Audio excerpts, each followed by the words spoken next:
नमस्कार मित्रों, मैं हूं आपके साथ अशोक वर्मा। आप देख रहे हैं टीवी 20 न्यूज। बने रहिए हमारे साथ। अब खबरों की करते हैं शुरुआत। पंचायती राज मंत्री ओम प्रकाश राजभर ने बाबा साहब भीमराव अंबेडकर की जयंती के अवसर पर क्षेत्र के विभिन्न स्थानों पर पहुंचकर उन्हें श्रद्धासुमन अर्पित किए और उनके योगदान को याद किया। निरीक्षण भवन में बाबा साहब के चित्र पर पुष्प अर्पित करने के बाद मंत्री ने वैश्वपुर, गोपालपट्टी, भैरवपुर, दरगाह सहित अन्य स्थानों पर आयोजित कार्यक्रमों में भाग लिया और अंबेडकर जी की प्रतिमाओं पर माल्यार्पण किया। इस दौरान उन्होंने कहा कि 14 अप्रैल 1891 को जन्मे बाबा साहब ने देश को जो दिया उसे शब्दों में समेटना आसान नहीं है। उन्होंने कहा, न रब ने दिया न रहमान ने दिया, जो कुछ भी दिया बाबा साहब डॉक्टर अंबेडकर जी ने दिया। उन्होंने आगे कहा कि आज देश में वोट का अधिकार बाबा साहब की देन है। इसके बदौलत सरकारें बनती हैं और देश प्रदेश का विकास होता है। राजभर ने कहा कि बाबा साहब 32 भाषाओं के ज्ञाता थे, लेकिन 1984 से पहले देश के केवल 5% लोग ही उन्हें जानते थे। उन्होंने बताया कि जब कांसीराम पंजाब से उत्तर प्रदेश आए और आंदोलन शुरू किया, तब पूरे देश में बाबा साहब के विचारों का प्रसार हुआ। और क्या कुछ कहा पंचायती राज मंत्री ओम प्रकाश राजभर ने, सुनिए।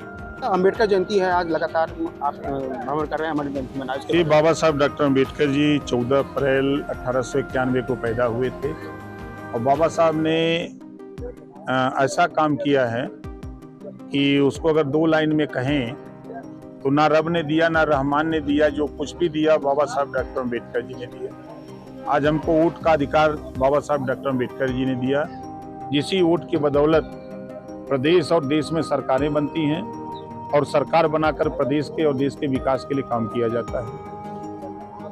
32 भाषाओं के ज्ञाता बाबा साहब डॉक्टर अम्बेडकर जी, जो कल तक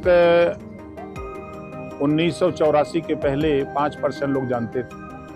मान्यवर कांसीराम जी पंजाब से चल करके जब यूपी में आए, तो जब उन्होंने शुरू किया तो पूरे देश में जब आंदोलन हुआ, तब बाबा साहब डॉक्टर अम्बेडकर जी की मूर्ति लोकसभा में लगी तो पूरी दुनिया के लोग इस बात को जानने लगे कि नहीं, एक महामानव भारत में ऐसा पैदा हुआ जो पूरे भारत की तकदीर लिख करके चले गए। नोएडा में जो बवाल हो रहा है उसमें समाजवादी पार्टी के प्रमुख अखिलेश यादव ने बीजेपी सरकार पर हमला बोला। उनका आरोप है कि पूंजीपति को फायदा देने के लिए ही सरकारों को सिर कर रही मजदूरों का शोषण हो रहा है। उस प्रदर्शन में ज्यादा से ज्यादा समाजवादी पार्टी के गुंडे उसमें शामिल होंगे और कर्मचारी बहुत नहीं होंगे। ये लोग हमेशा खुराफात करते रहते हैं। अभी आपने इसी आजमगढ़ में देखा, समाजवादी पार्टी का एक नेता बाबा साहब डॉक्टर अम्बेडकर की मूर्तियां तोड़ दिया। समाजवादी पार्टी का नेता है। ये लोग उपद्रव खाली करते हैं, एक तरफ बाबा साहब को मानने की बात करते हैं, एक तरफ उनकी मूर्ति तोड़ने की बात करते हैं। आप मूर्ति तोड़ने का मतलब विचारों को आप तोड़ रहे हो, क्योंकि ये लोग हमेशा जब शेड्यूल ट्राइब्स के प्रमोशन में आरक्षण की बात आई तो सदन में समाजवादी पार्टी ने बिल को फाड़ा था कि नहीं, हम ऐसा नहीं होने देंगे। मान्यवर कांसीराम जी के नाम से कासगंज का नाम कांसीराम नगर रखा गया, उसका नाम बदल करके फिर सरकार आते इन्होंने, बहुजन समाज पार्टी की सरकार थी, मायावती जी ने नाम बदला, 10 जिलों का 10 जिलों का नाम इन्होंने बदल दिया, फिर उसका कासगंज कर दिया। तो ये दिखाने के लिए कुछ, बोलने के लिए कुछ है और करने कुछ है। सपा प्रमुख ने यह भी आरोप लगाया सीएम योगी पर कि साधा है कि उनको सीएम को ससम्मान गद्दी से उतर जाना चाहिए। वो भूल गए, सुपवा तो सुपवा चलनिया बोला था, जगह 72 को छेद बा। मुजफ्फरनगर दंगा भूल गए, कत्लेआम हो रहा था, लोगों की जानें जा रही थी, घर जलाए जा रहे थे, लोग पलायन कर रहे थे, SFI में नाच देख रहे थे, वो दिन भूल गया कि क्या बोलेंगे। 5 साल मुख्यमंत्री थे, 1000 दंगे हुए, 1200 जन की हानि हुई, पूरा प्रदेश गुंडा राज की चपेट में आ गया था, अपराधी छुट्टा सांड की तरह घूम रहे थे। आज 9 साल में एक भी दंगा नहीं हुआ, कहीं कर्फ्यू नहीं लगा, कि क्या बोलेंगे। उन्होंने भी कहा कि नस्लवाद की साजिश करने वाले बयान पर सवाल उठाया है। 10 साल में अपने मजदूरों को क्या किया, ये हालत क्यों बिगड़े।